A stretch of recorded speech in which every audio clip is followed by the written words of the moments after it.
ஸ்ரீ மார்க்கண்டேய புராணம் 19ஆம் பகுதி சாக்ஷஸ்வத மன்வந்திரம் குழந்தைகள் மாற்றப்படல். அனமித்ரன் மனைவி பத்ரை பிறந்து 10 தினங்களே ஆன குழந்தையை மடியில் வைத்து கொஞ்சிக் கொண்டிருக்க, அது அவளை பார்த்து சிரிக்க, அவள் அதற்கான காரணத்தை கேட்க, குழந்தை வெளியில் மார்ஜாரி ஜாதகராணி என்ற 2 பூதங்கள் தன்னை தூக்கிச் செல்ல காத்திருப்பதை கூறிற்று.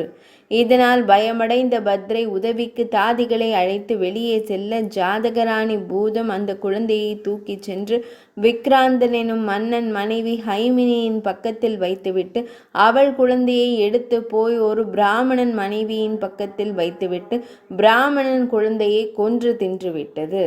மன்னன் விக்ராந்தனும் ஆனந்தனும்.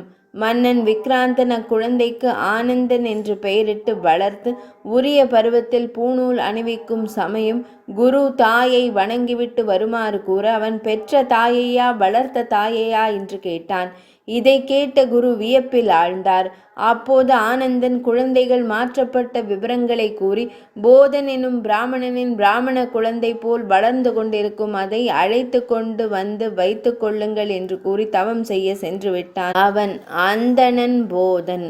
விக்ராந்தன் போதன் எனும் பிராமணனை தேடி கண்டுபிடித்து, அந்த பிராமண தம்பதியருக்கு பொன்னும் பொருளும் தந்து தன் குழந்தையை வாங்கி கொண்டு வந்து தன்னுடனேயே வைத்து கொண்டு அரச தர்மப்படி வளர்க்க தொடங்கினான்.